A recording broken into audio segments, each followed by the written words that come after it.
بعد اعتزال محمد سامي في ناس كتيرة جدا طلعوا قالوا ان السبب في العكعكة دي قنوات مش مصرية وتحديدا قناة MBC مصر. الجمهور قالوا احنا هنقاطع القنوات دي، وفي معلنين قالوا احنا هنسحب اعلاناتنا من القنوات دي. المفروض اللي يطلع يرد يا اما مدير MBC مصر يا اما الممول السعودي اللي وراها، لكن الكفيل ما استعنناش، فراح باعت لنا اي صبي عنده بطبلة قال لك احنا في فترة رمضان والمسحراتي يبقى بطبلة، بس ده المسحراتي اسمه المطبلاتي. فعمرو اديب طلع يرد وبيقول ان لو انتوا قاطعتوا قنوات MBC مصر، هيئة الترفيه هي كمان ممكن تقطع الفلوس بتاعتها عن المسلسلات والبرامج المصرية. يمي يمي يمي يمي يمي يمي خاف يا عيد. دي تبقى كارثة. تمويل الشوال توقف عن البرامج والمسلسلات المصرية، هنتحرم من حاجات كتير، يعني هنتحرم من برنامج ياسمين عز، وهنتحرم من ان احنا نشوف عمرو اديب وهو بياكل، وهنتحرم من مسلسلات محترمة زي مسلسل العتاولة ومسلسل جعير الناس ومسلسل ايش ومسلسل ملوك الجدعنة، وهنتحرم من لقاءات كتير محترمة زي لقاء شريف عامر مع الواد بتاع شيماء،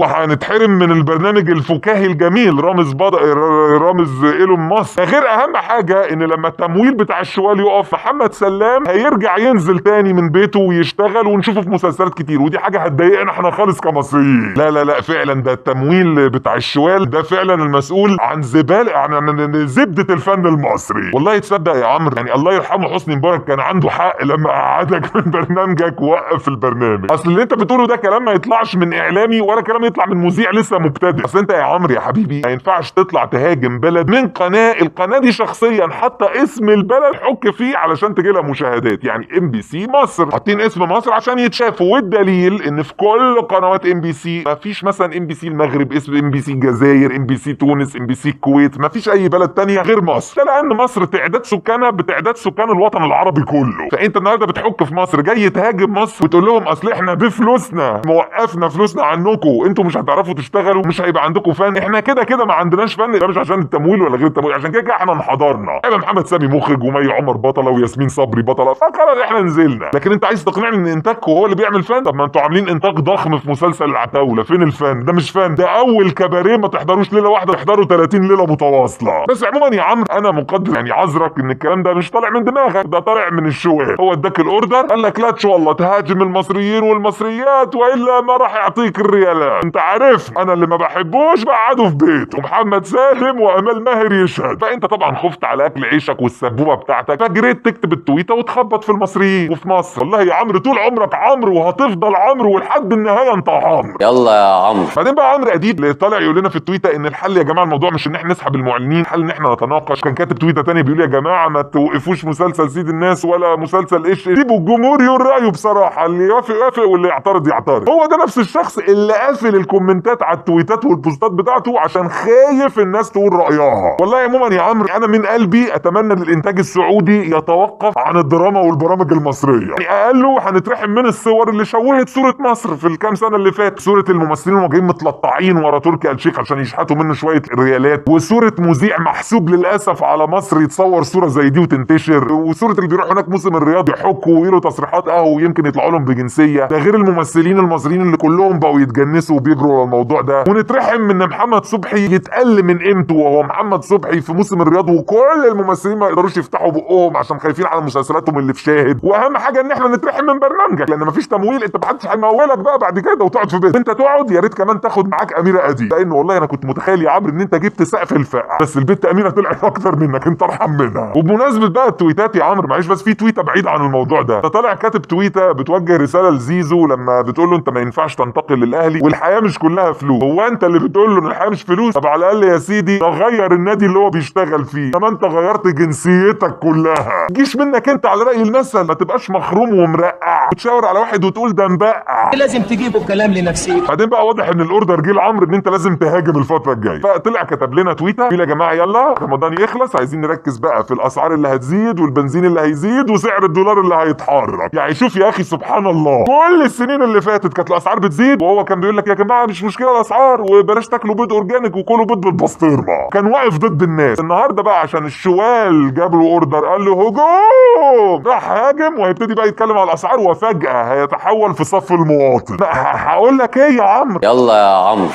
عندي سؤال ليك يا عمرو يا اديب، هو انت مصري ولا سعودي؟ يعني انت حر في الاخر، عايز تبقى راجل سعودي ودافع عن البرامج السعوديه والقنوات السعوديه، ده حقك، بس ما تطلعش بقى تتكلم عن المواضيع المصريه ولا المشاكل المصريه، اطلع اتكلم عن المشاكل السعوديه. طيب قررت انك تبقى راجل مصري، تمام، برضو خلاص هتتكلم عن المشاكل المصريه والمواضيع المصريه القضايا المصريه، ما تجيبش بقى سيره انك تدافع عن قناه تانية وتهدد ناس في مصر، ما تعملش ده. يعني يا اما تبقى كده يا اما تبقى كده، ما تلعبش في الاثنين يا عمرو. وهنا عندي سؤال، هو ليه عمرو اديب محدش بيقدر يحاسبه في مصر؟ يعني انا فاهم طبعا ان هو وراه شوال الرز، وشوال الرز ما شاء الله متدخل في كل حاجه، امال ماهر اقعدي، محمد سلام اقعد، محمد صبحي ما تجيش موسم الرياض، انت لازم تعتذر لي، عمرو اديب يشتغل، تحس انه ماسك صور بطاله على مصر مثلا. بس انا ملاحظ ان كل المذيعين يتعاقبوا، يعني مثلا واحد زي بسمه وهبه ما يتوقف، ليه بقى عمرو اديب محدش بيقدر يكلمه ولا يعاقبه ولا يحاسبه، رغم انه بالمناسبه عايش في مصر مش عايش في دوله تانية؟ وعشان محدش يصطاد في الميه العكره، هي المشكله مش مشكله مصر والسعوديه، يعني مش ان المصريين ما بيحبوش السعوديين والسعوديين ما بيحبوش المصريين، الكلمتين الحمضانين دول، لكن هي المشكله انه من حق دوله كبيره زي مصر ليها تاريخ فني محترم كبير جدا العالم العربي كله كان بيجري وراه، ده ما تتشوهش للدرجه دي. يعني ما تقنعنيش ان انت كل ده صدفه، انتاجك نفس الانتاج اللي جاي من جهه الشوال يطلع لي مثلا الفيلم اللي بطوله احمد عز اللي هو اولاد رزق، الرجاله كلهم بلطجيه ومتعددين العلاقات مع الستات والستات بتتلطش عادي، نفس جهه الانتاج ينتجوا مسلسل العتاوله برضه الرجاله بلطجيه والستات تتضرب عادي والراجل متعدد العلاقات، نفس الجهه اللي فتحت قناه ام بي سي مصر هي تستضيف لك فيفي عبده بعد ما شتمت، تستضيف لك واحد زي بتاع شيماء عشان يقول لك ان هو ده الفن المصري، يستضيف في